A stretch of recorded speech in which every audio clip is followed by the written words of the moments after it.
Hey, what's up, everybody? Welcome back to another Skill Riders podcast episode. This is episode number 217. I am here joined with my guest, Alan Gonick. Just chilling. We're going to get into this episode. Very excited, covering model car culture. There's a lot of various things that Alan is responsible for. A lot of history involved photography, Lowrider Bicycle Magazine. The shows that were happening back in the 90s, and I'm very happy to have him as a guest today. And what's up, Alan? How you doing? Good. Thanks for the invite. I'm really honored to be here. Awesome. Yeah, I still remember the first time when I saw you back at the what was it, in November at the show in Pomona. It was the model show that was Right. being hosted there at the NHRA Yeah. museum. Yeah. Yeah, NHR. yeah, I remember you were also, I was vending, you were there also vending, and I remember you coming by and saying hi. And Yep. and then we were chilling, and it wasn't until like after where, because you were busy and I was on my side busy too, but then we started to communicate online on Instagram and everything. And then I was just tripping out as to like, I didn't know, how deep and like how connected you were with a lot of these guys that were model builders from back in the day, right? I'm over here thinking that, oh, I've had all these guests and different people that were involved in Lowrider Bicycle Magazine, but little did I know is that you also played a big role in that too. Mhm. And recently, what was it, like a week ago, at the SoCal Open, we were having a conversation. Armando Flores, shout outs to him, he was there too, and he was like, "Man, you need to get him on the podcast." Like, and then you guys started going down like memory lane, Yeah. you know, talking about a lot of the things from back then. So for like the viewers and myself, please tell us a bit about yourself, and then also we can start off by jumping into the like back in that time, like the shows, how you got into all that. Okay. Well, it was back, I think, 89 or something. I was building. I've always built in my whole life. So I remember at age 7, I think I built a Shelby Cobra, um, $2 model. So basically, one day I walked into Pegasus and Larry was there. This was 4 stores ago when he was up on Foothill Boulevard. He was just a double store, and it was Larry working with his father. And I told him, Larry, I want to do a swap meet, sell old kits and everything. He says, everybody's telling me that. Everybody walks in here and says that. So he says, how are you going to get people in? I said, I'll do a model show. And that was the start of this SoCal Classic. And the first one was the Inland Empire model car show, which was kind of funny. It was in a bar, kind of a restaurant bar in Montclair. And, I put people on tables, the vendors on tables, and had tables out there. I had to bring in lighting. The two guys that booked the room were, let me say, they were from Chicago, and they're really big guys with Italian accents. I said, well, what are these guys doing in Montclair? Anyway, so while I was arranging, they walked me into their office, and I was kind of shaky about that. But anyway, they looked up at the side and said, look, we could get you a band if you want. We could get you a band. They go, no, I can't afford a band. So anyway, the show went on and everything.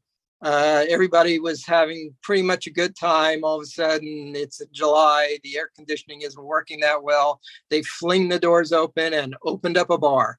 So, so everybody started having a good time after that point. So several of the people that are known now, Rob Smory was there, Mike Flynn was there. Rick Hicks was there. A lot of the guys that are kind of around now were at that show, and that was well over 30 years ago. So when you think about it, you get that bite from model cars. You're never released from it. I'm sorry. You're going to be doing it for a while. Even if you go away for a little bit, you'll be doing it some more in a while after. So anyways, that's the first one that started up. The second one, the first one was a People's Choice, which was problematic too. So I said, that's it. We're going to be doing a judge show. So the classic started at the Doubletree Inn, which was a nice hotel. It had 3 rooms that were joined, and 2 of them were vendors. The other one was the show. And at exactly, I think, 12 o'clock, we shut the doors on the show, and the judges went at it. From one time to another, there were 6 to 9 judges. Cody Grayland was the first person to be the head judge. And if you look back in history, his work was magnificent. He was a miniature machinist. And he ended up, after modeling, doing parts for everybody else's Rush Frankler's, S&S detail. He started doing all the little bitty parts, right down to, I think, a 1/12 scale clutch that actually worked on the motorcycle. So that was the kind of first show. We had all those people come in. And at one time or another, we had AMT, the head of AMT, Ed, I forget his name. Anyway, he walked in and he saw the whole show and everything, and started sending model kits the next years after that and everything. We had 3 magazines: Lowrider, Plastic Fanatics, and Scale Auto was there. I think it was Scale Auto at the time. So there were 3 different magazines covering it. The first year, one of the guys that helped me get the show together, Ed Nunez, said, we need a lowrider class. And it was kind of weird because no other shows had it except for us. When we started, there were small hobby stores that would do local shows, but the classic started lowriders as a class. First year, Robert Antonucci showed up, and we had maybe 5 entries. And I said, Ed, you better boost this, otherwise we get rid of it. So the next year we had 100 entries in the lowrider class. And after that, we had to break it out to 3 different classes. And it was divided by years. So at that point, we started getting Armando Flores. We started getting D.A. Garcia. Half the other guys that were in Southern California started showing up and everything. And the show became a showpiece for the rest of the country because it was getting national publicity from those magazines. And the guys back east going, hey, these are pretty cool. I think I'm going to do one. So all of a sudden, the Midwest started doing it. Guys up in, the higher areas, Montana, South Dakota, they all started doing lowriders. And then out to Chicago and back east and everything. But the numbers were still the biggest in California. And let me tell you, everything happens in Southern California first. All the car stuff happens here. All the design stuff happens here. Everything, the development, all happens here. Drifting started in Southern California. That was one of the first main events that happened there. So, and the Japanese cars, also JDMs, they all started showing up big time and everything. And that kind of helped because of road racing. At 16 years old, I was on Riverside Raceway holding up a flag in the corners and everything for sports car racing. So I saw the original IROC races. I saw the Winston Western 500, almost got edged by Richard Petty once because I kind of went like this when he came to a corner once because he was just growing a beard, and the next lap he came about that far from me with a big smile on his face. So I did flagging on several courses and everything. Started getting into Corvairs at the point, as early on I was into Corvairs. So far I've owned 15 in my life. So, and I think the 15th was the last one, I'm not sure. But always had an eye for European cars. I really like European cars a lot. And if I'll walk around my room right in a few minutes and you'll see a lot of European models on my shelf and everything. But after that, the show was a success and everything. And I said, I want to do something different here. So I put out a flyer to all the local clubs. And at the time, there were in the Los Angeles area and San Diego area, there were almost 8 separate model car clubs. The Valley, San Diego, the High Valley, there was Inland Empire, the Cruisers, and then there was another club in Long Beach. And then there was one in the background. There was a national club, which is AMS, Automotive Modelers Society. And they had a magazine, and pretty cool because it interviewed all the members and everything of the club, which was a national club. Anyway, I put out a flyer, and I call it the Meeting of Modelers, or the MOM, MOM. And I was able to score space in the Peterson Museum. At the time, Peterson Museum was owned by City of Los Angeles. So the room was free. So they showed me the room and my mouth just dropped. We were on the top patio on the 3rd floor, facing Fairfax Boulevard. And it was on the corner of Wilshire and Fairfax, which still is today. I looked at the room, and it was a glass room with air conditioning. And it was in, I think, May. So it was really good weather. We had really nice sunshine coming in to show off paint jobs and such like that. And everybody just ate it up. All you had to do is pay museum entry. No awards, no nothing. It's just lay down. Each club stayed together, laid down the cars, and everybody was just so casual. They were lounging on the patio outside, and everybody just super enjoyed the whole show.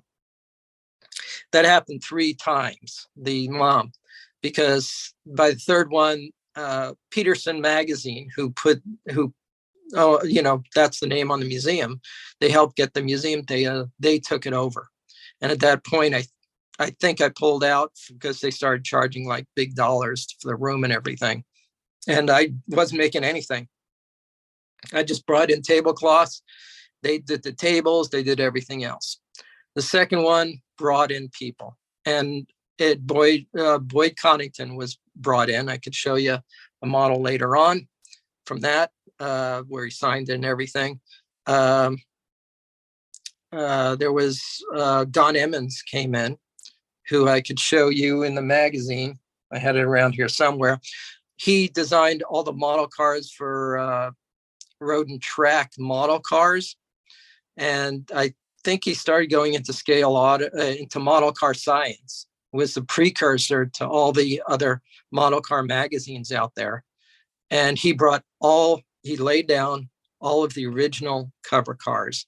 And by that time, they were probably 15, 16 years old, and they were spotless, and they looked just like the cover. There was no dust anywhere, nothing. So a little side story to that. Don Emmons told me at the show, because I told him that I like Corvairs.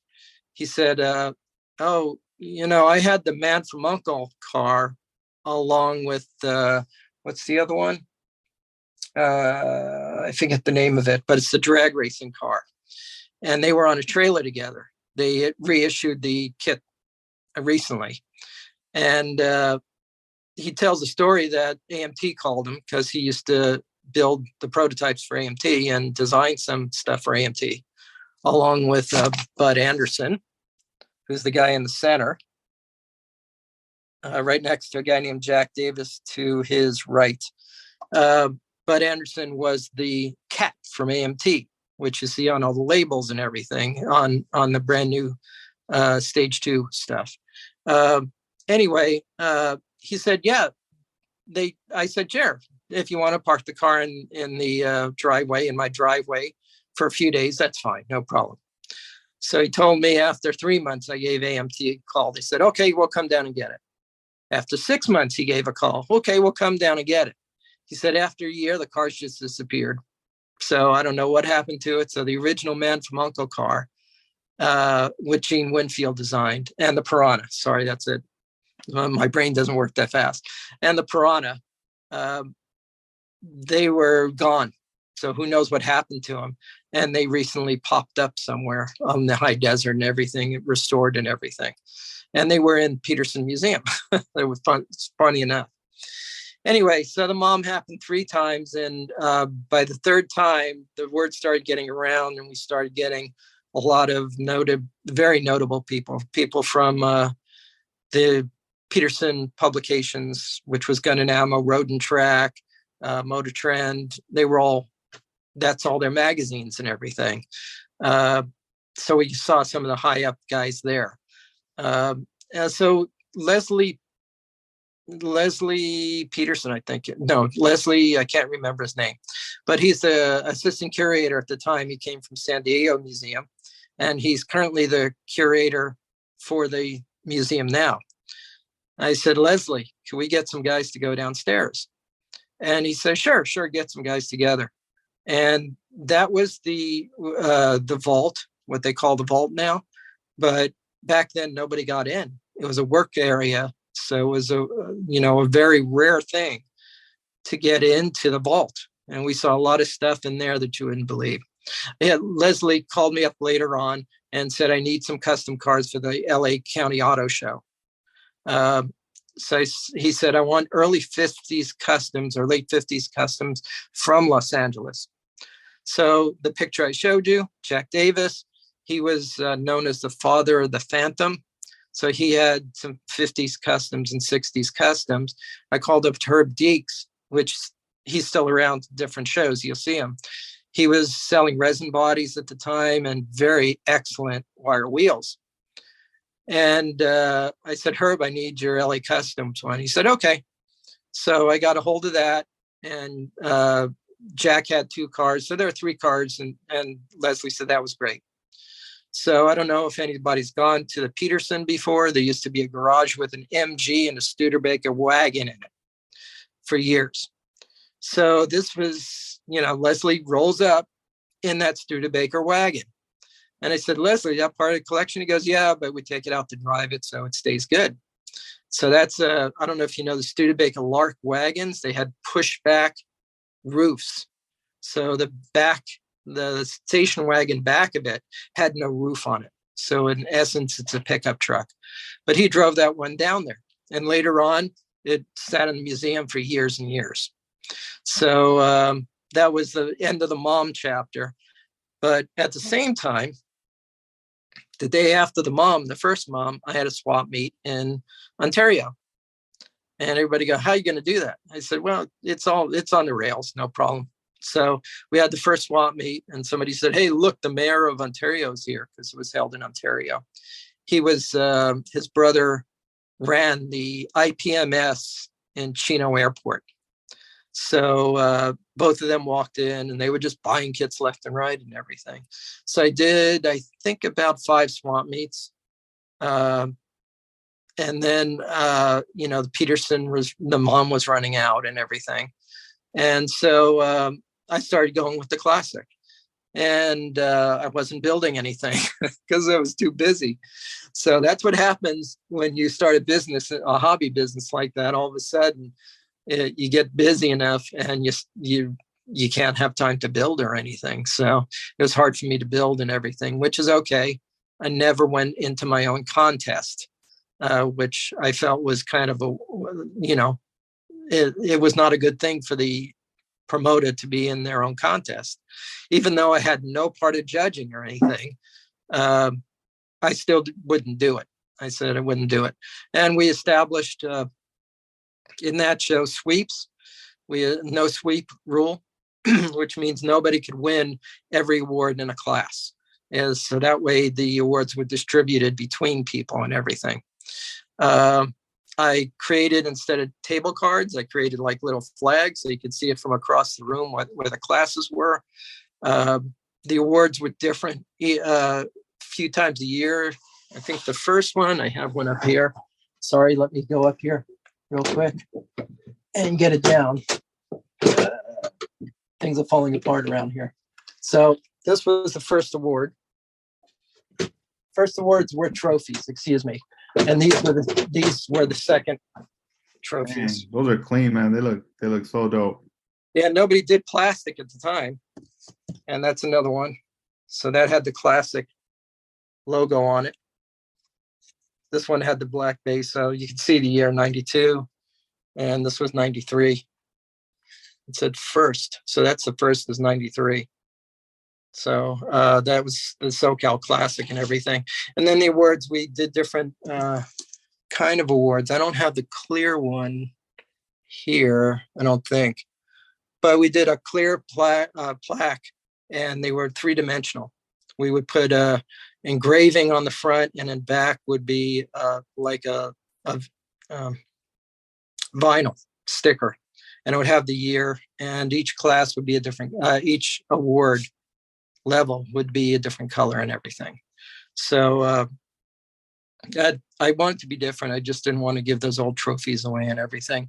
So this is plastic for a plastic show, and it's very specific. Everybody knew what the awards look like. So anyway, that's how the Classic went on, and that led me into writing for Lowrider Bicycle Magazine. Nathan came up to me and says, well, you know, you hold this contest and you learned a lot about lowriders and the people that are building the lowriders and such like that. So I'm looking for a kids magazine. Would you like to write? I said, what kind of articles do you want me to write? He said, well, you know, we could use some tech articles. So I started writing the tech articles. It's kind of funny, years later, I'm sitting outside of a small place called Taco King in Upland, California, and a 49 Merc pulls up outside. It was completely sectioned, channeled.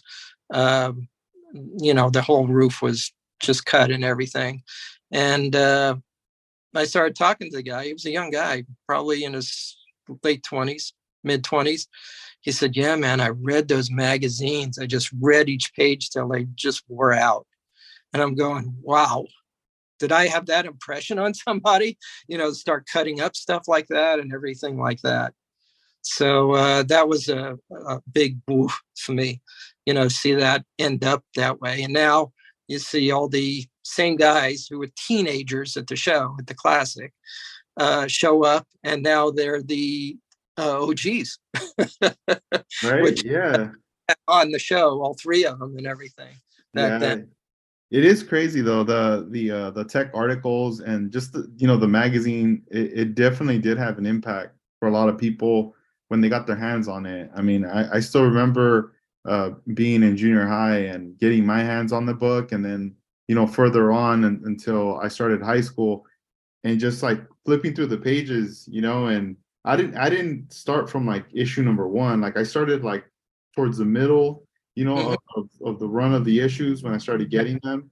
But whatever I could get in my hands, to me that was like gold, you know. I just like cherished these magazines, kept them, would just daydream and just stare at these pages, you know, because you would look at the photos from the contest and then also photos from the featured cars, and the ones that were featured, you know, on some of them the pictures were blown up kind of big where it would take up the whole like page. So I would just be staring at that, trying to figure out like what's being used, like how did they do that. And when you got to the section of the tech of the tips, you realize, oh cool, they're giving me an insight as to what I need to do to, you know, take my model to that next step. And yeah, man, like anytime I speak with people that have these magazines, it's the same. Like we just, you know, reminisce, we geek out on it, and it's just a lot of good things that came out of that. You know? I kept the binder of everything. So there's, you know, I just have them in order and everything. This one has a centerfold in it, and it's featuring, I think it's Armando's Las Vegas car. I don't know if you've seen that, but that's the Vegas car that he did. And I think I did one of the big articles in this. Yeah, there it is, Putty This.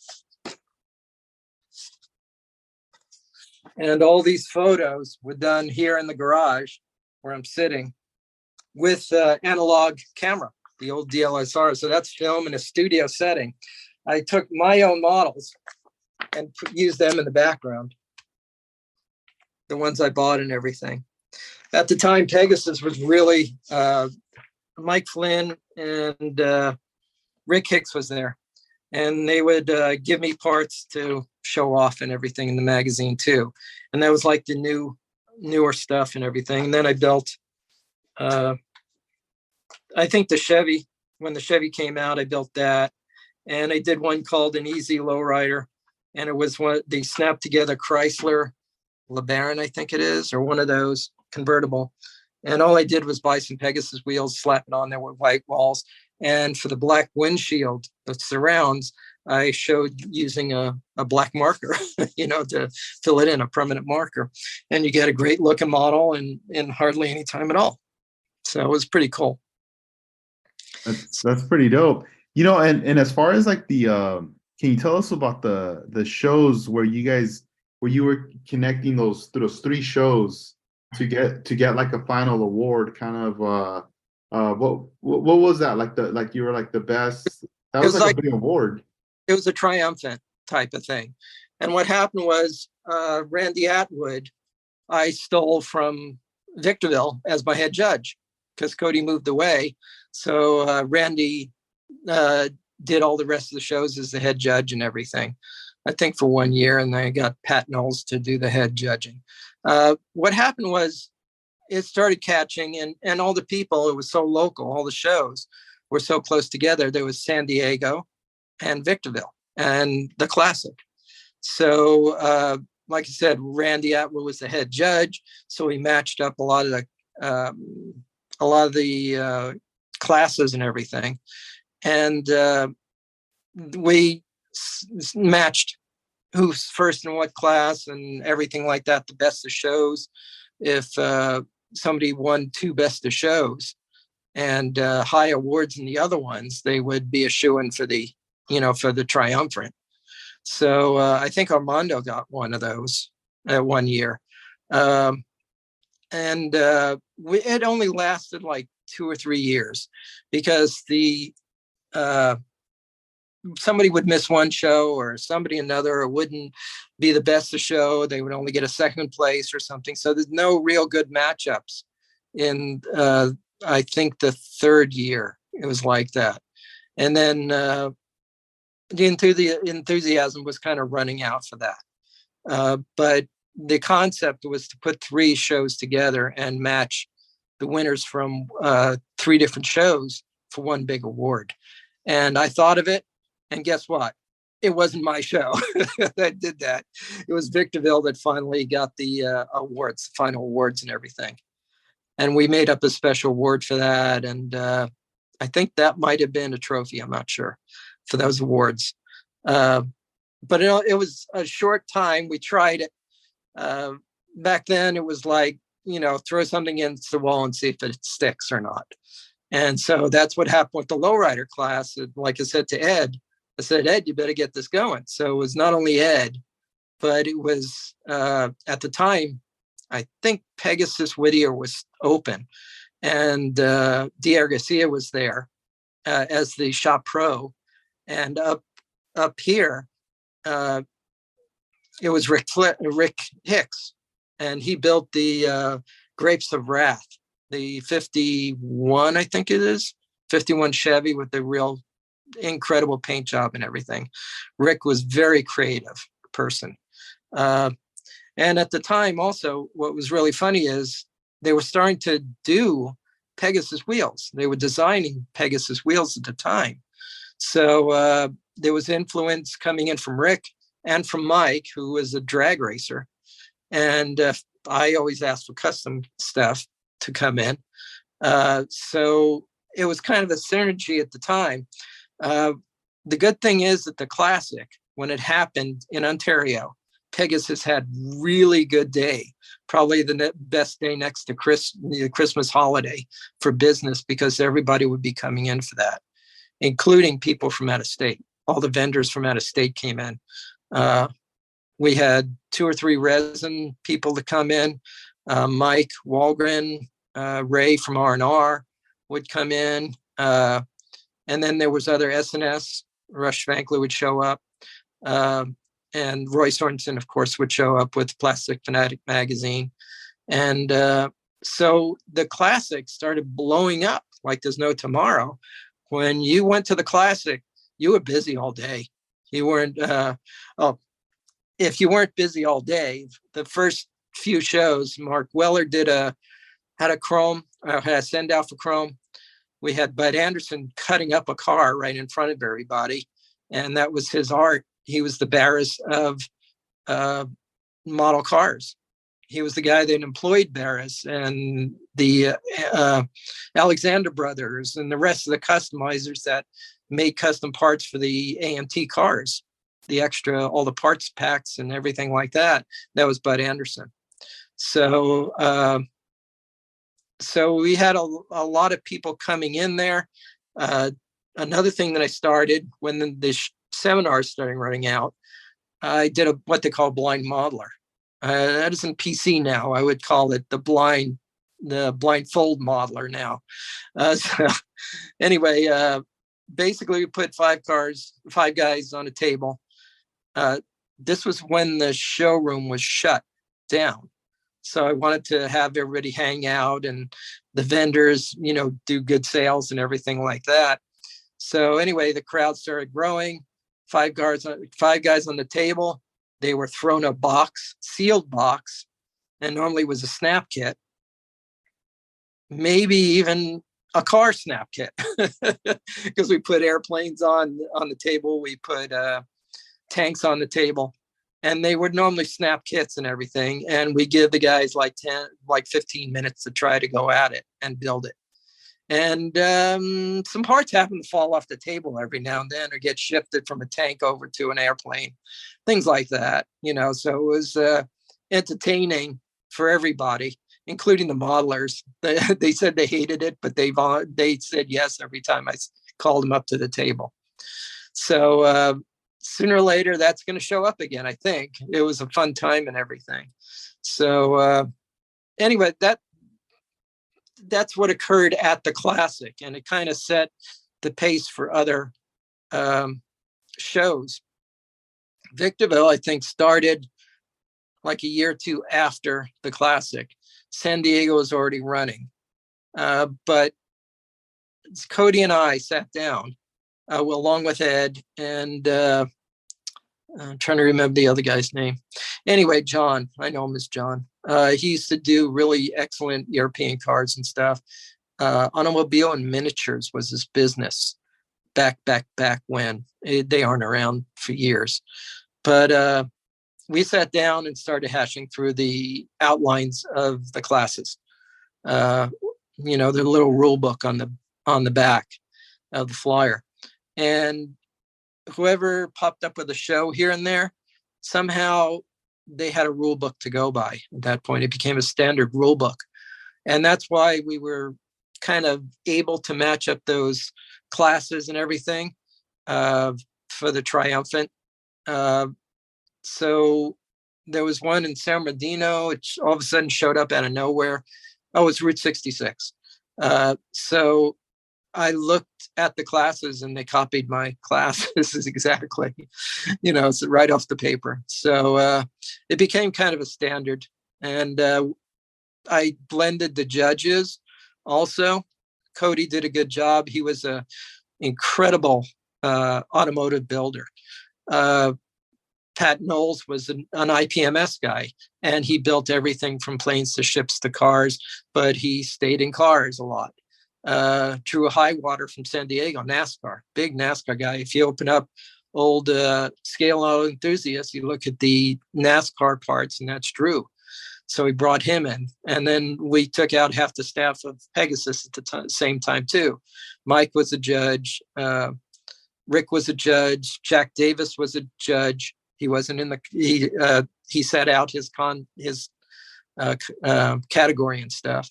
And a lot of the other, Randy Atwood was there, the head judge. And all the other judges had a lot of experience between IPMS, gone to NNL, gone to all the different automotive, events and everything. So we had a good standard set of judges that were not just based in automotive and didn't just look at, oh, that's a good looking car. No, we had to look at the windshields, make sure the windshield didn't have any scuffs, the paint was clean. It was kind of factual because Jack was almost a walking encyclopedia. At one time, he was running Fontana Raceway, the drag strip, and he worked for Hooker Headers. So he was the walking encyclopedia when, especially if street rods or 50s customs, he was he knew lowriders because they started way back in the 50s with lowrider cars, which were, lowered cars. They weren't lowriders. They didn't have the culture behind them, but they sat really low. So the technique of lowering a car happened all the way back then. Jack grew up in San Bernardino, and Bud Anderson ended up in San Bernardino too. After AMT, he came out to California, and I think it might have been Busy Bee was his hobby store. It wasn't called that, but then they sold it and it became Busy Bee. So when Bud showed up at the show, and he showed up every year, and he said, if I had a show, this would be it. So, and he did have one show in Buena Park that just kind of flopped a little bit because of the way it's put together and everything. But he came out to that show and he really enjoyed it a lot. So, Ed O'Neill, that's who I was thinking of from AMT. I joke at work that I have a 32-bit brain, and all the other guys have 64-bit brains. They get access quicker. Okay. I had a question for you regarding like machine parts. When modelers, at that time started introducing small machine parts into their builds, was that something that was like a huge game changer, like just headed in another direction when you guys started seeing that? Oh, first machine stuff really started coming out was aluminum. I think Mass machined aluminum scale or something. They're still available, I think. The metal came out were rims, and some of them were 1-part rims, some of them were 2-part rims, and finally ended up being 3-part rims. Basically, the outside of the rim that was deep, then a pattern for the wheel, and then the third one would come on the back. The third part would come on the back. And the problem is that at the time, nobody was really doing tires. So they were doing rims that would fit the tires that the model car companies made. So after a while, they go, wait a second, we want better tires. And all of a sudden, better tires came out after that, either resin cast or I think there's a technique of the same thing you do with resin, you do with rubber instead of with the resin. And that way you get the rubber tires. And those are available now. And now I don't know if they're printed in rubber yet, but I think they might have the ability to print in rubber. But what started coming out too was not so much machine parts. There were aluminum parts that came out, windshields, steering wheels, detail parts for the dashboard. But the photo etch started exploding. And the photo etch gave you scripts. It gave you chrome, the name of the car strips.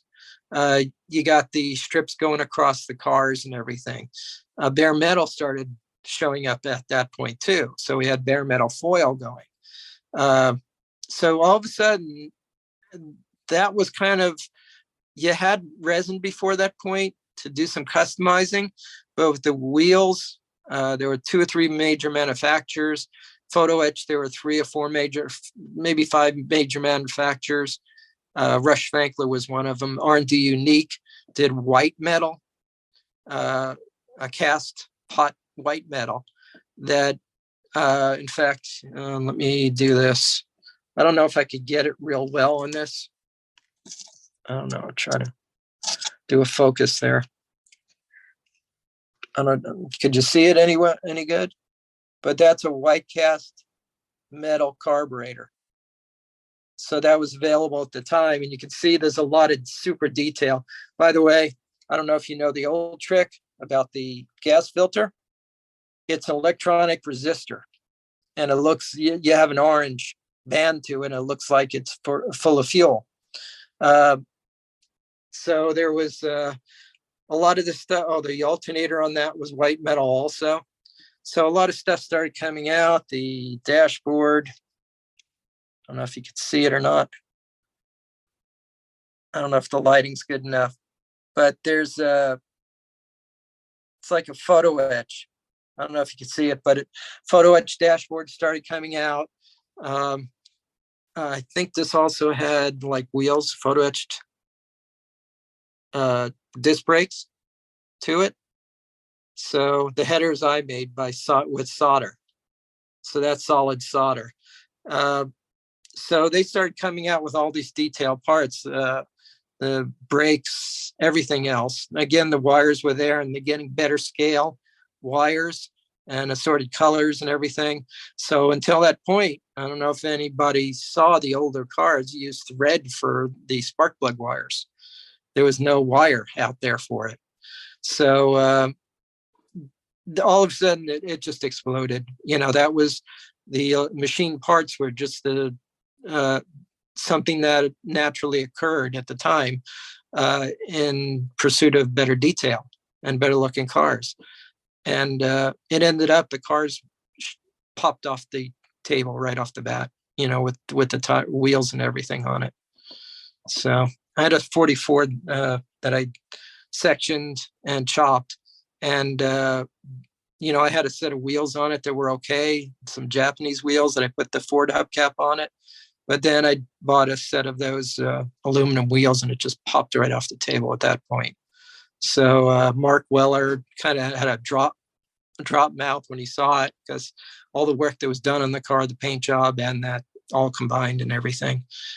There's an article on making it, and I refer back to the AMS. They put out their whole monthly magazine, and I wrote a full article on putting it together and everything, how to do the chopping and the sectioning and stuff like that. So unfortunately, I don't know what happened to it. One of the shows, it disappeared. So I don't know what happened to it. I don't know if I left it or it was lifted. I don't know. So anyway, should I go on with my show? Yeah. I want to. I know earlier, for those that are watching right now, Alan was showing me his room, and it was really cool. It was really cool to see. So he's gonna flip the camera around. He's gonna show us around the room and tell us. Before I do that, let me do this. This is some of that was D.A. Garcia's artwork. He used to do it for the show, and it's just incredible. That was one of them. Then this is my artwork for a slot car track that I did. And this was another one. I don't have any other pieces except this one of one that David did. And it's absolutely beautiful, the colors and everything else. So that's early David Garcia right there. So anyway, let me flip this around, and I'm going to get away from a little bit of a mess here before you do that. And here goes. So anyway, there's a wall of shame. I designed that for a Corvair club because I was, like I said, I was big into Corvairs and everything. So, and there's my license plate, Alan Gonick, all gone. And some other little stuff up there. I got a bag over there, which everybody would probably die for. Oops. It's like 65 air cleaners and stuff from Skylarks, the rectangular one with the sides to it and everything. Whoops, sorry about that. And there is from the mom, that's Boyd's signature. He was there with the car at the time. So anyway, go across here. That's another one of Froggy's illustrations right there, or D.A. Garcia now. There's all the different buttons from that's the Peterson show, the mom, N and L, way back when. Those were my show,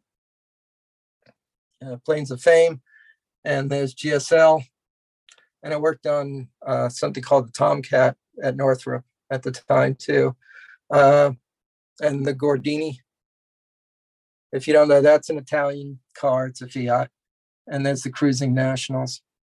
That's from this weekend is coming the Santa Maria, and originally in Paso Robles. So up there, honorable mention from Mark Gustafson Car Model Magazine. I could show you the magazine in a few minutes, or the car in a few minutes. And that's a Studebaker that I silk screened. I silk screened for years. I was a printer for years. All the different West Coast. That's from Victorville, Copper State. That was Arizona. Cactus Classic from Arizona. That's IPMS, a Fiat that I did. It ended up being in the Peterson Museum for a while. It sat there and I go, I wonder if I'm ever going to get that back. So this is a really cool award, the shape of the state and everything, Arizona. Modelrama, SoCal Modelrama. That was a show before my show and before everybody else's show. That was one first show I went to. Semicon out of the box, that's IPMS. And that one's from Minicon, which is IPMS in Orange County. So anyway, slot car stuff. I race slot cars too. And what? Let's look at this instead. That's a food dehydrator that I used on the Aluma Coupe to dry it. The Aluma Coupe was done with testers and enamels, and I put it in there and would dry within an hour, enough that I could lay down the other coats. I'll show you that when we swing back. Some parts from past Badgers and other stuff. There's another Badger, some old cars in a case that are dusty. And then here we go up. Going to get to the collection. I got that also from an old hobby store at one time. And here comes the collection stuff. Let me zoom out. That's a Corvair fan, by the way. So don't look at that helicopter. No. Don't look at that, because you won't see it again till I put it on the table. But anyway, so you got that sitting there. And there is the donor car for it right there. Then there's other little things down here too, hiding. I don't know what they are. That's looks like a Corvair station wagon that I have. It's resin. I bought that originally from New Jersey. Got that from an auction somewhere.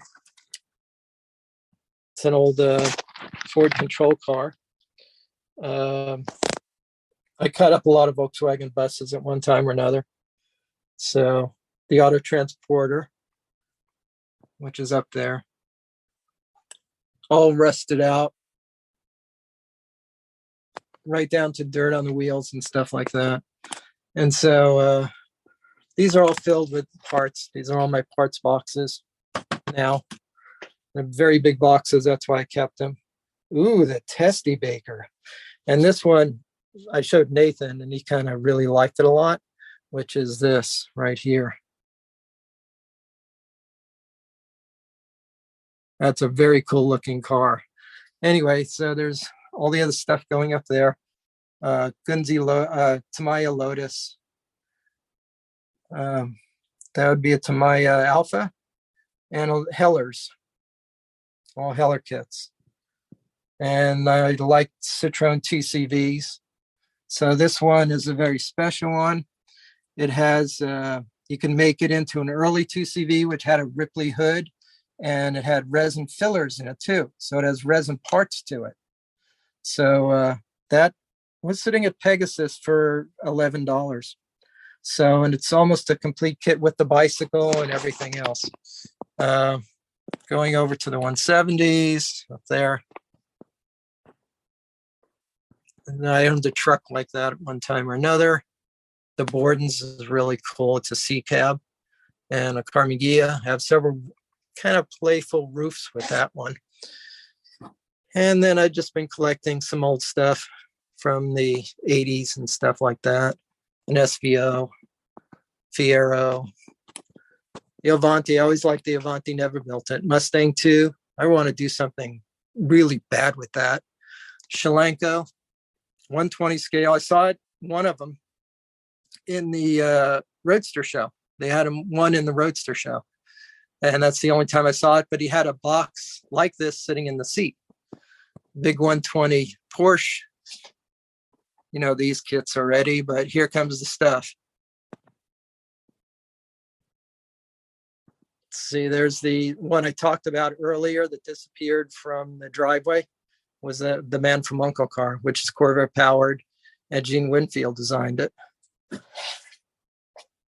And that is real 69. It has all the parts to it.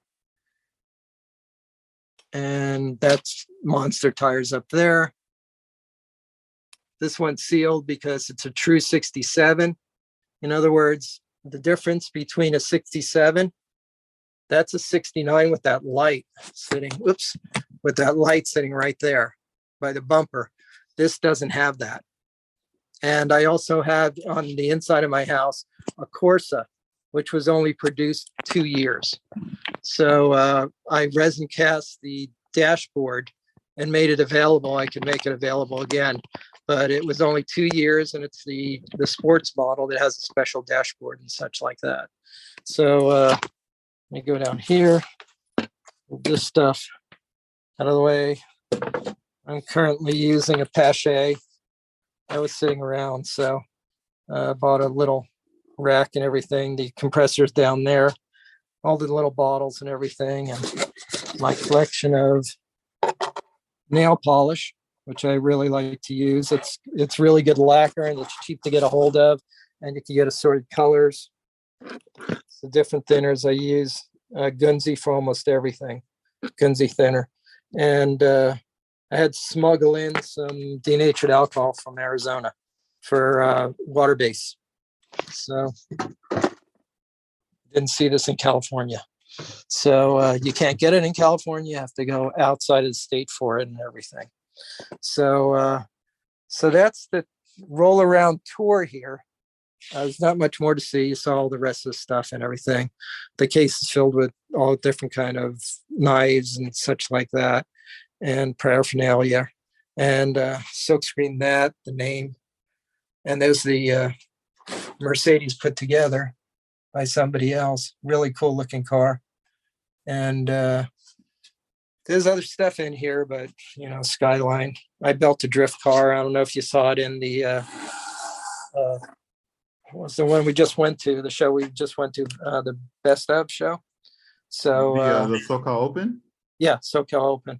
I don't know if you saw my drift car. It was one of the only real drift cars on the table, because it was dirty and the paint job was rough. I don't. That's the one thing I've been kind of regretting from the shows. When you have that responsibility of ending, it's hard to step away from the table, because the minute you step away, it's like you need to come back. Because there's someone has a question or someone wants to buy something. Right, you get stopped.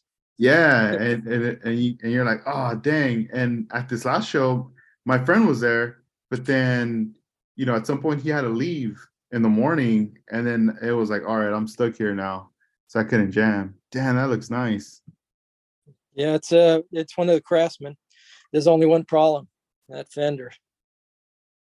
So but otherwise it's very clean and everything. So, and those are ones I did die cast. I restored completely the Batmobiles. I have about 300 Batmobile die casts, and they're not Hot Wheels. They're from Corgis and everything from the past and everything. So here's back to the table again. And that's the one I was talking about, which I don't know if I could zoom up on the license plate. The reason why it has that license plate, that's my bragging rights. That's a Salt Lake winner. So I lucked out and had the weirdest car in sight. It's called the Illumalac. It was at the show. So, but this was all done in one day, all the paint. And it was because, and this is testers, mind you, testers enamel. And it was, I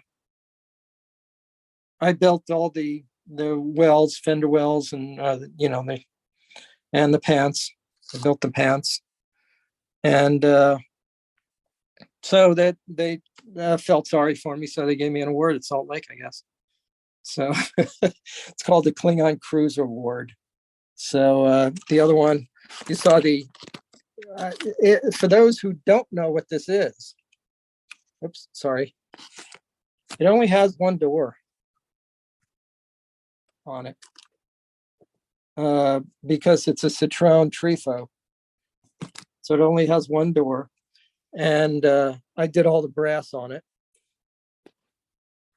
And the headlights, I made headlights for it. And you saw, like I said, the carburetor. Can't get it without the light on it. Let me see if I can do that. So there's the carburetor. Looks very authentic. And then all the brass, like I said, was done on it. Maybe I could get that dashboard now. The lighting's right. So that's a photo etched dashboard. And I did the side over there with chrome, and all the brass is done by me. And the chassis is all Ford out of a T-Bird. Has the IRS from the T-Bird. And purple. And it has the photo etched discs in it also. And I don't know if anybody saw it yet. It's been at shows. The Trog car. This is meant for the race of gentlemen who races only 30s and below cars. They have to have authentic speed equipment on it and everything. So there's the carbs. And the headlights, I made holes in them. And the body is completely rusted. I don't know if you can see the texture of it. It's completely rusted. The seat, handmade. That's not a decal. That's thread by thread by thread, making the seats and everything. I made the piston shifter. I just scratch built that, and duct taped the wheel, the steering wheel, and all the wood is done, made by hand, and authentic rust right there, with holes and everything, and the bottom has sand on it.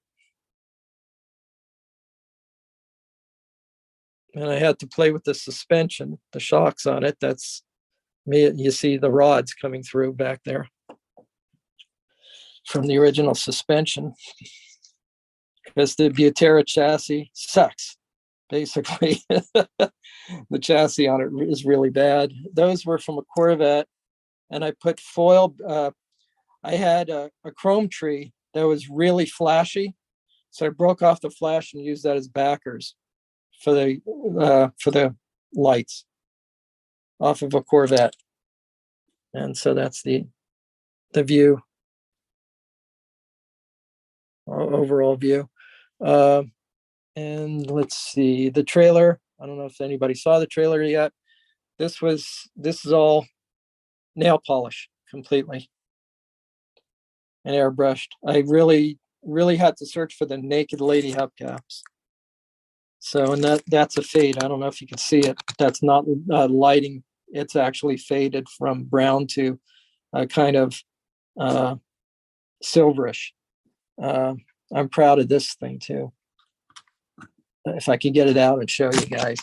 It's a sign that I made. I picked it up off the internet. Oops, where am I? I'm around here somewhere. There we go. So it has bullet holes in it on the back, on the front, and it's rusted. And then I rusted the back and put the bullet holes through it. So it almost looks like a real tin sign and everything. So that's a little detail nobody will ever see. So except you guys right now.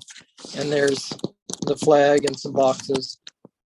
And there'll be more stuff being added as time goes on. The backlight will be added in, which was already made. I just don't have it on right now.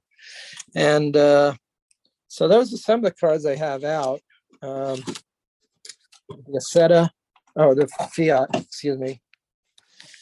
It's the one that was in the museum and I never thought I'd see. It's all falling apart. I got to put it back together.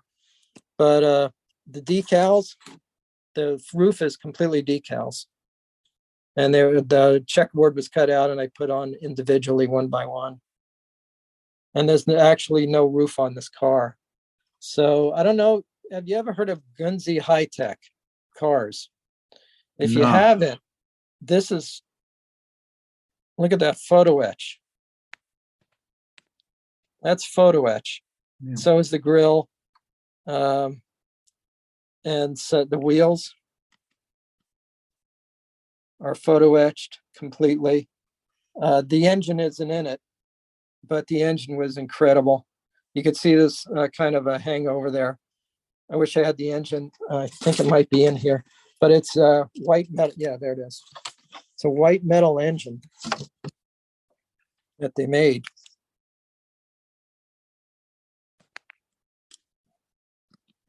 I don't know if I could pick that up. Yeah, I'm trying to pick that up. It says Allbirth in the background and everything. Has detail painting. Yes, that's a 2-cylinder. But the carb is just incredible on it too. And this is all in the kit. I showed you that one first place in box stock. This is the car. Because what happened was everything that you see comes in the kit. And all the photo etch, the white metal, everything come in it. So if you go on eBay and start looking, you'll see there's a series of, photo etch cars. I mean, high-tech cars.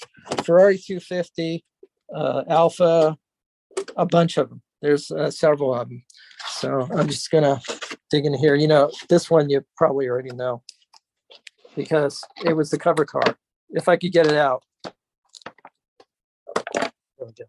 I'm sorry about that. Dead space. Okay, so there's the Chevy. That was the cover car for the event, for this event. And you saw that view of it already. I don't know if you could see it, the metallic.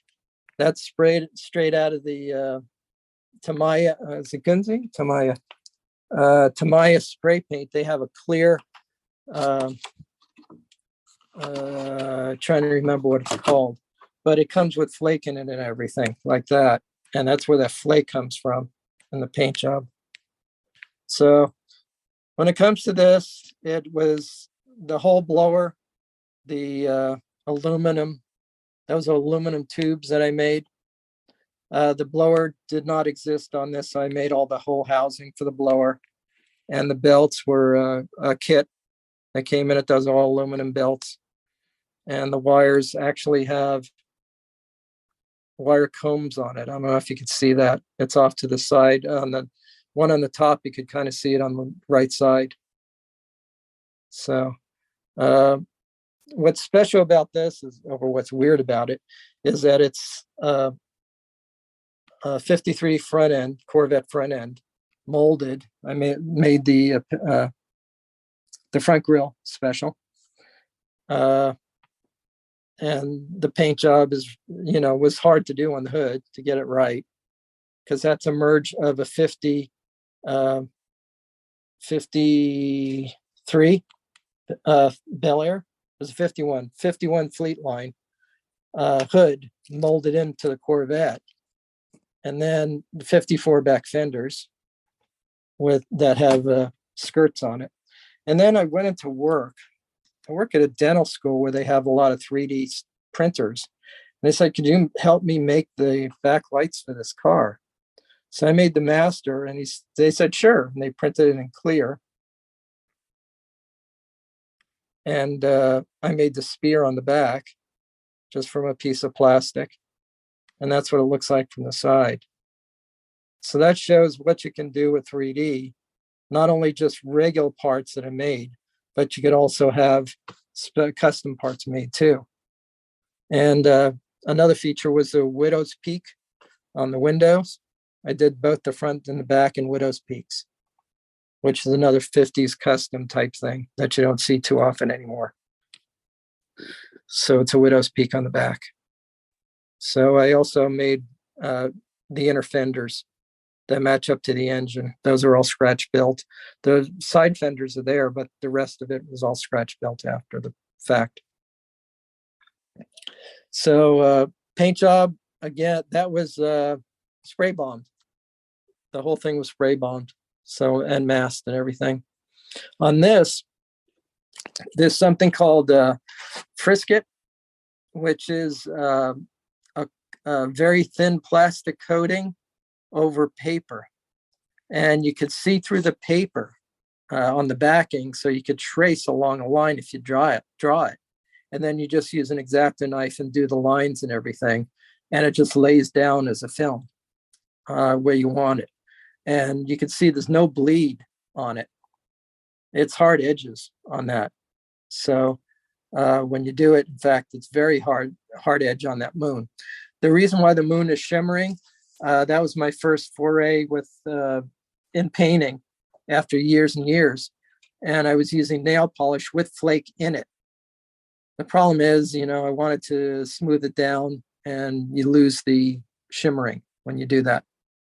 So, but it still retained a little bit of star specks on the moon. So that was what, 1, 2, 3, 4, 5 colors, all in all. Man, that's a lot of colors. I like those little boxes. I see how when you zoomed in, the boxes that are on the back of the trailer with the tape. Yep. That looks dope. What are you using? Is that just like a 1mm, 2mm tape? Yeah, I don't know. I just cut it by an X-Acto knife from masking tape. It looks small. Yeah, it looks dope. Yeah. That comes in a truck kit, that Lindbergh.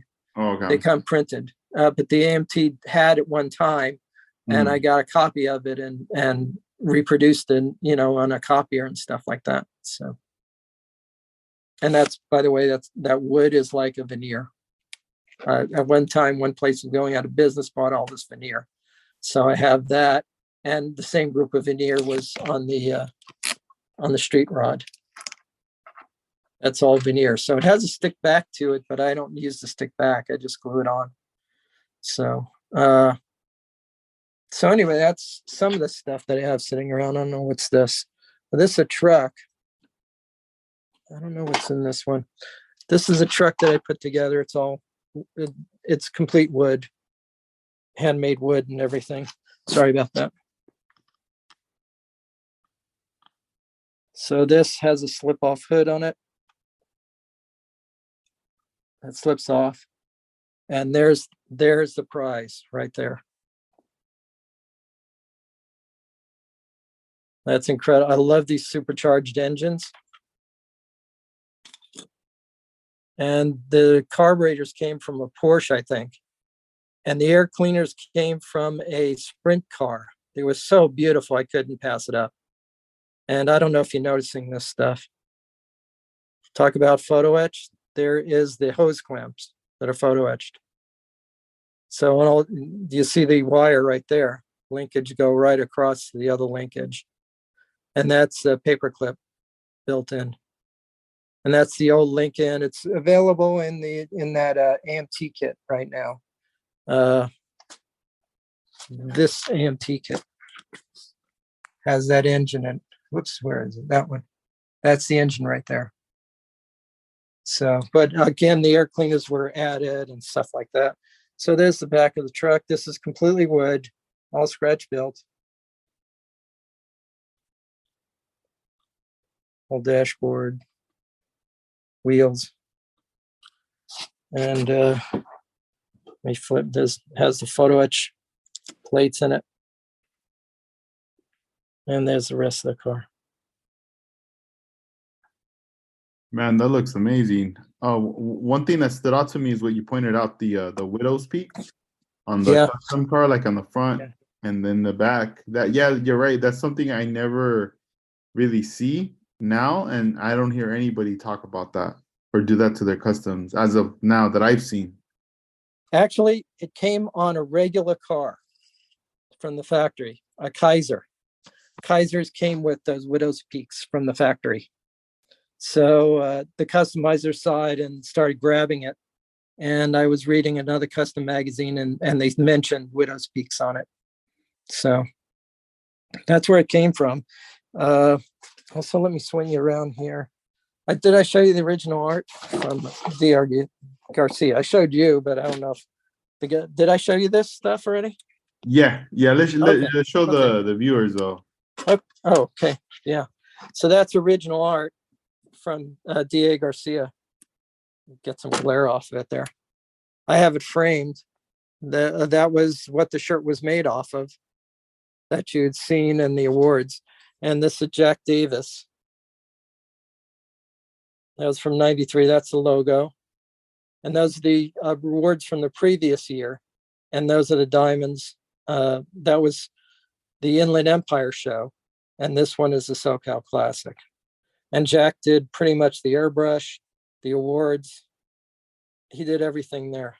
And like you said, Jack designed the hooker header logo with the two hearts. He designed that too, and half the hooker headers too. So very talented man. This thing's sitting around from years ago when I sketched out. I was going to do that to a 2CV. Oh, no, that was for the Lotus. I was going to do that on the Lotus, but got too complicated, so I didn't do it. So Yeah, things happen. way Things too complicated. Yeah, man, that's pretty cool. There's so much, history and interesting things there on your wall and bench Yeah. and all that. Do you spend a lot of time in there during your downtime when you're not working? Actually, I really cleaned this place up tonight. Yeah. The whole table was kind of cluttered and everything. Mhm. But what's really weird is this was made years ago. Those are silkscreen clamps, and down below is a light. And I used to silkscreen on this table. So my next door neighbor was restoring jute boxes, and I silkscreened the faces right here in this garage for him. Never got a dime. Nice guy. But I saw it Dang. on the jukebox, and it was dead on, Yeah. exact. Oh, So that's cool. Yeah, when you think back to, when you got involved, with the contest and mhm. building models throughout all the years and to now, with what you're seeing now, was there ever a time where you felt like, man, this hobby is like this is it, a lot of people are leaving from it, or was there ever a time when you felt like it was going down, or to you, did it always feel like it was stable and it just kept growing and climbing up? No, that's the 15th year of the classic. It was by that time I could see the writing on the wall. What was going on was basically, sorry, I'm trying to put this down. Basically, what was going on was the number of the models on the table were the same amount or better, up in the region of 400 cars in I think 22 classes. So the tables were getting a little bit thin, but I started reading the numbers, and it was lower builder numbers. So people were building more models, but there weren't more modelers. And I said, this is not good. It's Yeah. not, I could see the writing on the wall. First of all, it's back then and still to this day, the domination of the hobby is guys my age, because we did this as kids. The U.S. was industrial base. As a kid, I played with a kind of blow up plastic, screw and bolt. As a 2-year-old, 3-year-old, because that was kids' toys.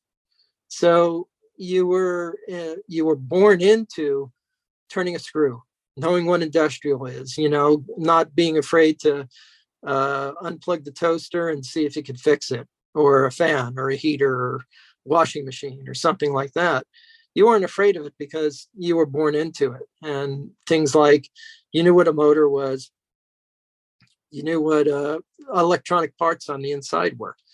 Uh, my mother would joke about my father putting the TV together with plastic sprues, to get it to work again. So basically, I guess what he was doing is maybe, uh, making sure the contacts were good and stuff like that. But as a teenager, I had a buddy that would we would go to swap meets, and he would pick out amps and TVs and fix them up and resell them. So I knew kind of what electronics was. It is kind of funny. Arcadia, Pasadena. Pasadena was a small place. I grew up in Temple City. And he would say, oh, what's the name is working with Van Halen and renting in their amps and everything for the gigs. Because Van Halen was in the backyard playing at beer parties. You pay $1 for a beer and you get into the backyard. And there's Van Halen on, in somebody's backyard. So it was a very, very small place. And some bands would play every now and then locally, and it would be pretty big. And the Ice House was there, which was one of the first comedy clubs in the U.S. in Pasadena. So anyway, back then, it was my generation. That was kind of what was happening. The young guys were coming in. The lowrider guys were the younger guys coming in. But the hot rods and everything are the older guys and everything. But now I see a lot of influx of new people and everything, and younger people. And that'll keep the hobby going. Where will it go? We were bananas over engines. Look at the engines that I built, wiring and everything else. Question is, what will be next? You're going to start building electric cars and stuff like that, which will be more edging towards more style in a car rather than the mechanical ability of the car. You'll be worried about the design of the car. I don't like how they're completely going complete electric now. Almost, they're trying to get completely electric. I have a feeling there'll still be sports cars and there'll still be motors, but the Bugatti's gone. There's not going to be another Bugatti going 300 miles an hour. If it is, it's a one-off. It isn't a production car. So the generations do different things to different cars. Your generation are going into drifters and going into JDM cars, which again, JDM cars were a joke back then. It's just like, yeah, right. The only thing that had horsepower was Mazda. And you didn't see Skylines in the country. You didn't know what a Skyline was. The only cars you knew were Datsuns because of the 240Z and the 510. But otherwise, you had a few Mazdas here and there that would go fast, but you didn't see all the good cars coming in, the Cosmos and the Skylines and the 4-rotor cars and stuff like that. So I think, it's going to be interesting to see what's going on in the future as far as electric cars. I could see cars actually going into motion now. And where's does the line draw between slot cars or radio controlled and model cars? So static model cars. Again, the static model cars will always have better detail. And for some people that are doing detail, that's where it's going to be, is model cars. It'll be interesting to see. I know a lot of the old timers. I knew a lot of the old timers. And it's good if you get a chance to go up to Winfield show. That is like no other show around, because Gene is sitting there with his creations all over the place. He has a junkyard in the backyard where he's been pulling parts. He has molds for older Chevys and Fords and everything. And then people show up with all these different cars, including Custom Car Garage by Ian. The guy that comes over, I forget his name, but he has all the wild cars and everything. He showed up at Winfield show, and Ian shows up at Winfield show. But you got Radio Bob sitting there with model cars. It's an okay show, but it's just interesting to be around that vintage metal and people that are emulating the vintage metal and stuff like that. Santa Maria is another show that's coming up next week. That used to be Paso Robles, where all the head customizers, they would all park behind the hotel. Barris would sit there with Winfield, with some of the Alexander brothers. Everybody, customizers would be there. And I was lucky enough to see or know about the customizers, the old time 50s customizers that are started, the designs and the thought process was starting Hot Wheels and what they did in Hot Wheels. So you can see what goes on. By the way, there is a model car builder that is the head of Matchbox Cars, head designer of Matchbox Cars. And he just walks around. I'm not going to say his name, but he's out there. So he's seeing the model car tables and getting inspiration from them. Oh, that's cool. So he's still like staying in touch, in tune, with seeing what's going on right now. Yeah, I walked up to Pegasus, and he was walking into Pegasus and said, "How you doing?" Because he was a modeler in my contest, and he's between the tables. Oh wow! Yeah, he's still a nice guy too. Yeah, I keep wondering, have you been going to like model car shows like every year since back in the day, since the 80s to now? Yeah, I was on and off. Yeah. I would breeze by if I had nothing to put in. Rusty, I forget his last name. The guy who runs all the car shows. He does Grand National. He did the show at the Grand National, and he did. Wes showed up to that, and the Trog car was on the table, and I took second place. I mean, come on, we're talking Wes, right? So I was proud to get a second place against that. He had that multicolor car, the Ford truck. Yeah, that's crazy. Yeah, and that was in the same class. So I took a second place in that class. I'll take it. It's fine with me. But that's the one thing about model car shows is the camaraderie of everybody. You know the people, you catch up with them, see what they're doing and everything. Sam Freeman showed up at the show we just went to, and he popped out from nowhere. He has a garage that he used to fix up Ferraris for people and maintain them, and all these big muscle cars and everything. He used to be Freeman 5 resin, and Mike Flynn would do the masters, and he would pour the funny car bodies. And he showed up out of nowhere, so he's going to build again. And when he builds, you'll see it on the table. No two ways about it. He's a really good builder, excellent builder. And the rest of the builders, they're still out there. They're just in different parts of the country now. Rob Smorey's out there. Again, 32-bit brain. But a lot of them are out there, and they're still building. And I did visit model cars when Rusty did one in Ontario. I did that. His last, the Orange Empire, I think it was. I went to that one, and I took the drift car. I think that was when I first put the drift car. So the drift car was put together 8-10 years ago, so maybe a little bit less. But anyway, I took that out there. It was just okay. Nobody knows what drifting was back then. I was going down to Adams Raceway in Riverside, which is a go-kart track, and they run amateur drifting out there. So I learned about drifting early on. Then I went up to Willow Springs, and they had it up on the patio at Willow Springs and the Horseshoe Mile.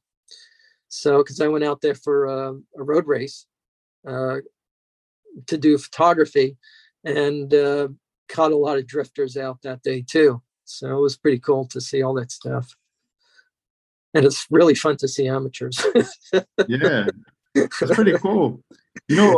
I trip out because you're like you travel, like you go all over the place, especially in California. You know, earlier in the year I saw you at the N L West. Mhm. You were out there, and then you're this weekend you're going to be up in Santa Maria as I don't know about that. I I'm getting afraid of traveling nowadays, to tell you the yeah. I mean truth. that's a drive because Yeah, are you still you're located like in L.A. County or in the Valley? Ontario, Ontario, Okay, uh, out by San Bernardino and Pomona. yeah. So I So mean, from there to Santa Maria, that's a longer drive. You're it looking at is. right? It is. Well, in past years, I took my son, and we would co-drive because now he's working on. He works at the airport on the weekend. He works swing shift, so we missed Benedict Castle this weekend, and I should have gone out there. And that's a major customizer. It's like a concourse, and if you look it up, you'll see a lot of stars. A lot of the automotive stars show up there, and it's run by McGuire of McGuire Waxes. His daughter runs the show, and it's in a castle it was built like a castle in Riverside, and so they have the whole grounds around it are cars and everything. They bring out some major customizers out there. Another big show I really love, it's right in Chino, which is in my backyard, is the Friends of Steve McQueen show. And you see a line of bullet Mustangs. They have vintage trailers, the old 50s trailers and everything that are really cool. They have drag racing cars. There was a Porsche 917 there. There was, because he was, he made the movie, right? It says 917. At one time, they had his car and the Charger there at the same time. Normally, it's a movie theme every year.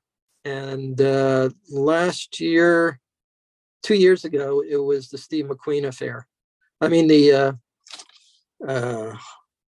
I forget the name of the movie.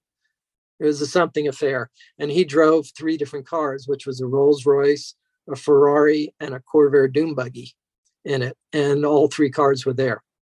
And his bikes are there normally. It's like a boys' town place.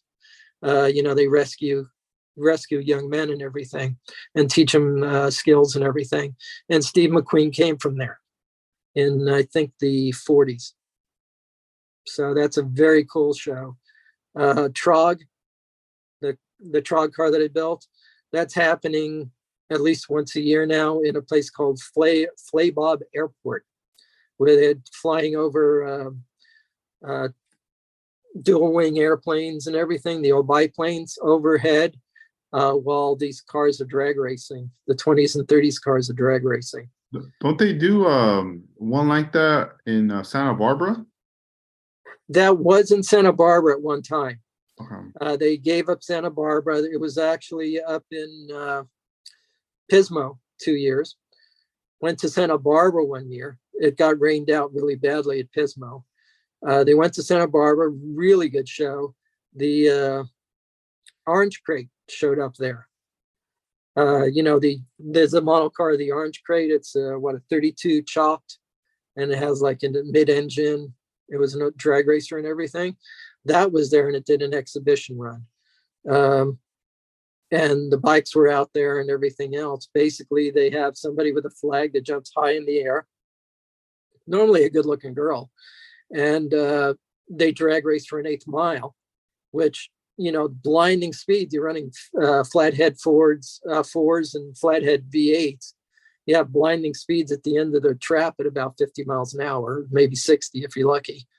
So, but it's just the whole idea. It's loud and smoky, and it's just a very cool environment and everything. I went to the first one to Flay Bob, and one guy walked up to me, started talking about the camera and everything. You've got to find out that he works for the government photographing all the aircraft. And this was his first time in a race, an event in California. And he says, I can't believe how sewn in the automotive culture is to Southern California. Southern California lives and breathes cars. And it's not just cars you see on the street, it's collector's cars, it's exotic cars, it's bikes, it's everything. He says, you don't see this around the country. This is only here that it happens, which I think is not the truth. I think Florida has a good amount of cars and collectors and everything else too. So as far as traveling, I try to stay kind of close to home. Not so. I haven't gone to Arizona in years, or Vegas. They have 2 Vegas shows in years. I heard the Vegas shows are really good. It's more of an IPMS show, but there's a club up there that really looks at it. I mentioned AMS. Wayne Halsey, who used to do a lot of the production and everything and keep the club together, he's in Vegas. I don't think he builds anymore, but he's probably shows up the show. And Arizona, I went to a few shows out there that were a kick. And now they have another big one out there too. The Cactus Classic is out there. And San Diego is coming up soon too. They're going to have it's I think meeting up with IPMS to do and then the San Diego guys do the club. San Diego club does the automotive judging or whatever. So, and then that was probably the furthest I went in a long time. Santa Maria, I hate missing it, to tell you the truth, because that's a show like no others. The best of the custom cars are out cruising on the main street on Friday night at Santa Maria. You could look at videos, on YouTube and everything. And it's just incredible. It's just these custom cars, low riders, street machines, everything just cruising together. And it's just a big party out there. Everybody's cruising. And the big thing was seeing Gene ride beside Ian, coming down in their latest creations and everything side by side. So it's incredible to watch that. Again, it's hard to find hotels up there too. You got to get hotels 6 months in advance. I would stay in Lompoc instead and do the half-hour drive to get there. But it was worth every penny. And then you got the car show up there, and there's also a model car show up there. So that's it's a treat. I try to go to some of the best. I think I'm going to try to catch Cruising Fair Cure, because there is a model car show there too. The person that runs it is a very good modeler, so the judging will be very fair. Jones, I'm trying to remember his first name, but anyway, he's been a builder for years. He owned a hobby store for years, and he's a top modeler, national modeler. So the judging should be pretty good up there in that show. And you get the rest of the car show too. I guess I'm always wheeling my camera, and the linkage will be there. You can see my page, and I know I do at least 20 shows a year, if not more. And then I pick up local shows too. There's a Chrysler show that's here locally that garners about 300 cars a year. So it goes from early vintage all the way through to all these Chargers sitting there and Challengers. The new cars. Yeah, that's a lot of shows, man. You hit up a lot of shows. Well, there's one site for Southern California. It's called SoCal Culture, SoCalCarCulture.com. And they have a calendar of all the cruises and all the big shows and everything in Southern California by city in alphabetical order, by week. So actually by day. So, and that used to be owned, I'm trying to remember his name, Dave Lindley owned it. And he would show up at all my model car shows and photograph all the time and put everything up on Foki and everything. He had his own page. And on that page, there used to be all the model car shows too. But he died years ago and it was taken over, and that's kind of faded away. I'm sorry to say that there were coverage of every local model car show there was in Southern California. I watched so many people go through that show. I'm trying to think of his name right now. Steve Magnani. Uh, he had a show on Discovery, I think it was, about model cars and putting together model cars. He works for the auctions, the big auctions. He's the low voice that knows all the tech about the, the specifications of the cars and everything. He used to vend magazines at the show, so it's like Mike Morgan, another modeler. He was on the cover of Hot Rod magazine for his Nova. And those two run together in different places and everything. I was up in Vegas with Mike Morgan. It must have been a Vegas show. I guess I might have gone there one time. We rented a car, a little cheap Econo box or something. So I'm, going through the back parking lot, and all of a sudden he pulls the e-brake. The guard goes, "Wow!" So he was kind of crazy that way. He also had a what do you call those things? Gasser. He had a Rambler, and he was driving it up to Vegas, and it rolled over on him on the freeway. He came out fine, but he's pure racing. His father won the first Pro Street championship, so racing is in his blood, so to speak. That's crazy that happened to him. Yeah. So there's also Jay Leno. Run across him every now and then. The weatherman, Dallas Raines. That was a shock. So this beautiful Beamer 2002 with fender flares and everything in Pasadena, Morning Octane, which is a show that used to run all the time. And it just pulled up front, there's a hill that comes down and you see it pulling up. You go, that is great looking car. And here comes Dallas Raines out of it.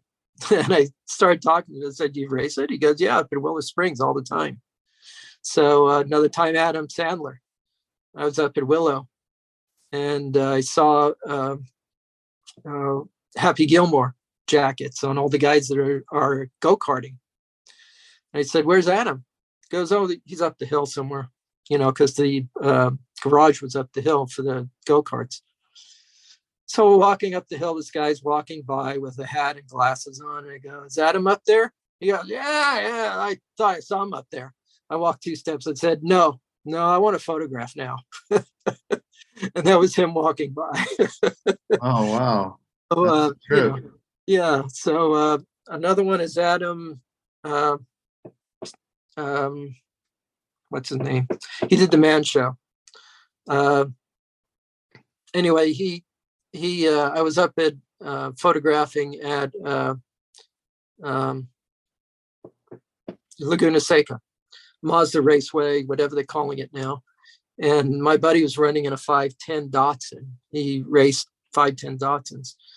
And so I caught him coming down the hill, down the corkscrew. And there was the Datsun lookalike. It was actually Bobby Allison's car.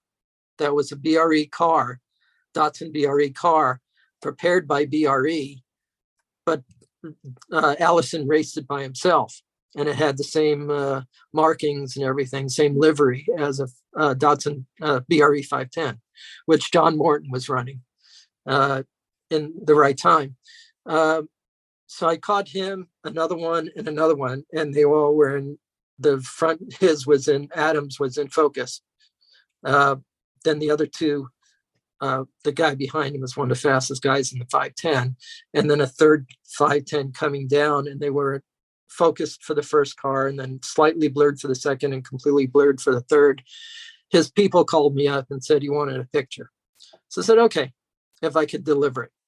So I got to see his garage, and he owns all of Paul Newman's old Datsuns. He collects them. So all they were on the racks and everything, along with a Lamborghini Miura and stuff like that. Adam Carolla. Sorry. Yeah, I was about to say that. Adam Carolla, yeah. That's a trip, dude. And I watched him race times too, in the races, because my buddy was racing the 510s. Okay. So I hung out with the 510 guys and I saw him. I got a great picture I could send you. It's him in the front windshield of a B210, which he bragged had original paint job on it until he crashed it, of course. Dang. And with all this, like all these things you got going on, when when you have time to like finally sit down or you're inspired to work on a car, when does that happen? Like, is it on the weekends or is it during the week for you? It all depends. Normally I could sit down for an hour or two and after, dinner and stuff like that, and work on a piece of a car or something. I don't know if you saw the post of the tractor trailer I'm doing, the semi. Yeah, that was one of your recent posts on Instagram. Right. Yeah, you saw the use of plastic, right? Yeah, yeah. So like, are you doing this like late at? Do you stay up late working on your models, or is you're uh, doing it in the morning? Normally 11 o'clock I go to bed and stuff like that. So Okay. it normally at about an hour or two. Yeah. I worked on the plastic like 2 nights because I got the idea I'm going to use a Coke bottle because I Hmm. like the streaks in it, the fins in it.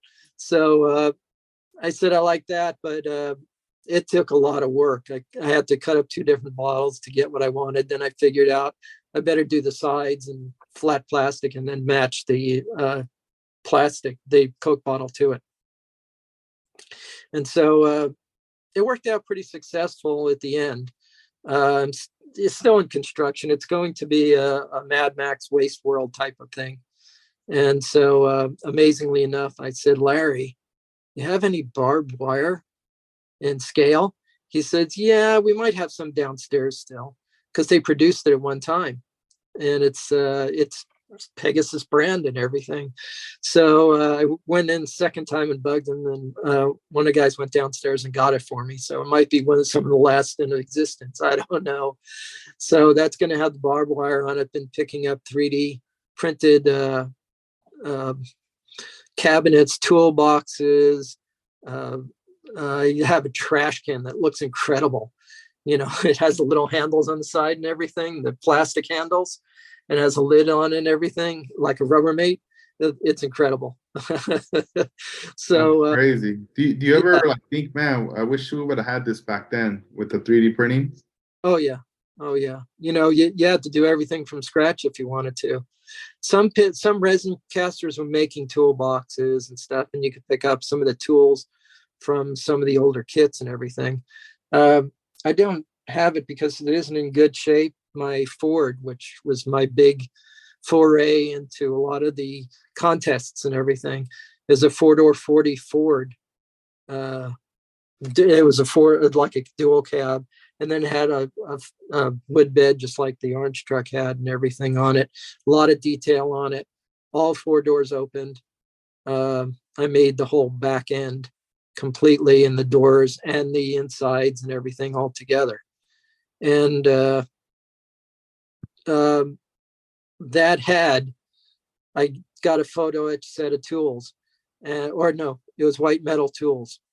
And if you look in the passenger side door, front door, there's a vice grip for to open the door. So I Yeah. grew up with that kind of stuff. Yeah. So uh, so anyway, that was that. Yeah, there's as far as having a 3D printing, uh, a lot of people think that that's the way the model cars are going to go. If you want to, you're seeing it all over the place now. If you cruise on the internet and into Facebook pages and stuff like that, there's actually a Facebook resin page uh, that people are playing with. Printing 3D printing page. People are playing with the 3D all over the place, and all the bodies that everybody always wanted are out there now, and they're coming out more and more. And the variants of the bodies are coming out. Different race cars, more detail in the NASCARs, and a lot of the customs are out there. Flintstone's been out there for years. I saw him at one of the shows up north. I think it was in the Cow Palace up in Oakland or something. I saw him up there and met him for a few minutes, because he's from back east. Uh, so it was kind of weird seeing, people that are out there now, and he got a good gig, with Ravel Monogram for a while. And so then he just went independent after that. So I think uh, I like you see what I've been doing in this with the Citroen and even with the Trog car. Uh, I just used to making it because it wasn't available. So I just say, oh, I can do that. I wish I had a lathe, but that's about it. You talked earlier to I forget who it was. Yeah, I'm sorry, I'm forgetting his name. He won at Salt Lake, the big guy that won at Salt Lake from Southern California. He was talking about a lathe, Oh, and I Daniel. yeah. I've been kind of irking, looking and hoping for a cheap lathe, and the closest I could find for cheap is a bead machine. They call it for making beads, and it's a miniature lathe, but I don't think it has as much control as a mat would. The micromat does, and I think Joey has one, a micromat, because he worked with Mike for so many years that he just ended up buying a micromat, and he's machining everything Yeah, himself. yeah, it's a trip seeing the stuff that Joe Alterworks has been coming out with. I grew up with Joey. He was a kid in Pegasus, and Mike was teaching him everything in sight, and Joey soaked it up, and he started showing up on the shows, and you go, oh my God. And that's even before he was machining stuff. So, and I remember some of the early builds were all JDM stuff. It wasn't street rods. So that was the influence in Pegasus on JDM. Was Joey. He kind of helped it edge in there, and he was also there and suggesting what wheels should be done and everything else. So I've joked with Larry. I said, as soon as I retire in 5 years, I'm going to work for you. Just said it that way, and he kind of looked at me, and I could walk in there and I hopefully I'll go in there and start boosting the automotive stuff in Yeah. Pegasus. Tell us before we wrap up this episode. Tell us, plug in the model car meetings at Pegasus. Yeah, it's every third Saturday at Pegasus Hobbies in Upland, and we've been having small meetings. But the first one was gigantic because it was right after the Spirit of Speed show. It was right around the same time as the Spirit of Speed. I think I held it on like a Saturday or something. Everybody showed up, all the promoters and everything else. It's a small, I'm calling it the Plastic Cruisers. I'm revising the name Plastic Cruisers, which I had the art around here somewhere for that. And the original art. There it is. Let me get it. Wait a second. Yeah, go ahead. Yeah, so this is cool. So this takes place at the Pegasus hobby store, and their new location. They used to be in Montclair, and then they moved to a new spot right here. Let's see. That's Plastic Cruisers logo. That was from the day when it. I like that, man. That looks dope. Super. Yeah. Cool. Who drew that?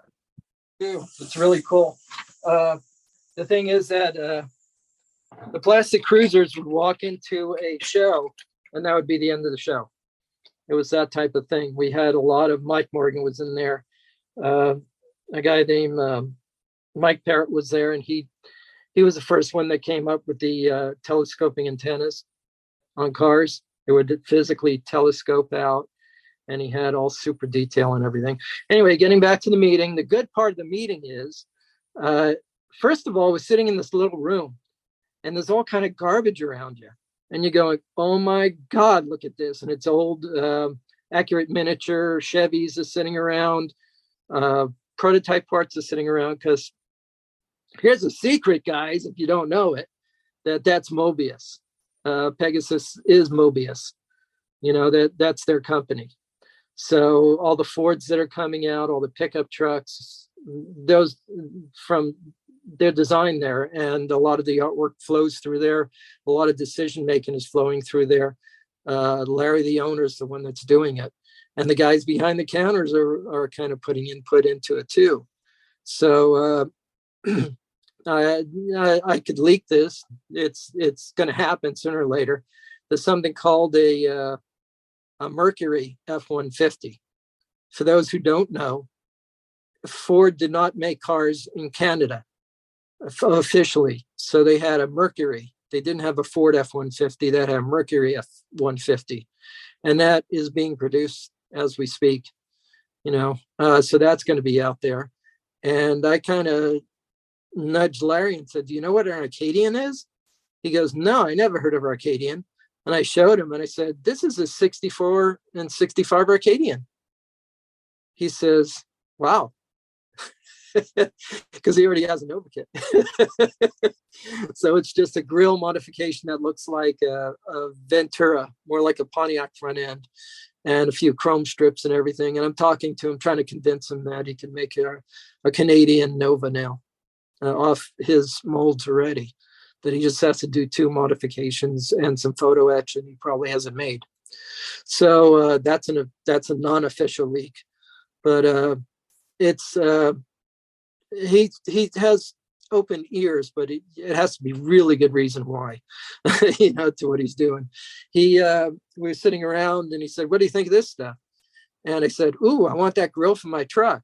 And that is a new tow truck coming out off the Ford F-150 that they'll have.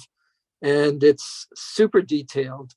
He has like chains and hooks on it, like a tow truck would, like the old tow truck had. And the detail is incredible on it. It's crisp, and these are test shots, and it's very crisp, very nice. He says, yeah, this part isn't right. This part isn't right. It's going to have to be corrected and everything. But I got the cow pusher out of it for the truck. So I want that cow pusher, Larry. He said, just take it. So you go around, just look behind the counter every now and then, you'll see parts sitting there because something's wrong with the kit or something. So they have to look at it and repackage it or something like that. So, but that is, if nobody knows it, it's no secret that Pegasus is more Mobius, kits.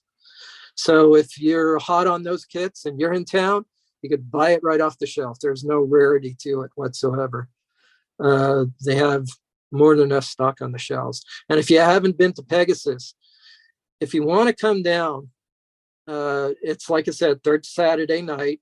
You come in at 5:00. Whatever you buy before you go into the meeting is 10% off the total bill, not off pieces, but off the total bill. And you can get Mobius kits there. If you haven't been to Pegasus, you haven't been to a hobby store yet. They make every other hobby store look like a corner drugstore or a corner liquor store. There, your eyes will be popping. You'll just be looking at everything. They have almost every car that's made in stock. Any kind of JDM cars are there. Tamiya, Gunzi, Heller, Taglieri. They have all that stuff on the shelf, and it could be vintage. If you look behind the counter, they have sliding boards, and the sliding boards have all the aftermarket stuff that they have from since Mike and Rick were there. They tried to get it in, but COVID, everything stopped at COVID almost. So now they're kind of restocking some other stuff and aftermarket stuff. And that hopefully when I get there, if I get there, that's what I'll be working on, is getting resin on the shelves and getting machine stuff in and getting printed stuff in, and anything I can custom that's different. Problem is it's budgetary. I'm going to say, Larry, how much of a budget do I have? How much could I get? And that's what it'll be. I hope to do that. That's what I told Larry. That's what I wanted to do. And he says, we don't have a car guy right now, so we really need a car guy. So, but if you had never been to Pegasus, and you have the opportunity to go even to one of the club meetings if you want, it's like no other shop you've seen. It's like going to what you dreamed of. As a kid, I grew up in New York, and I was luckily taken to a place called Polk's Hobby. I think it was in Manhattan.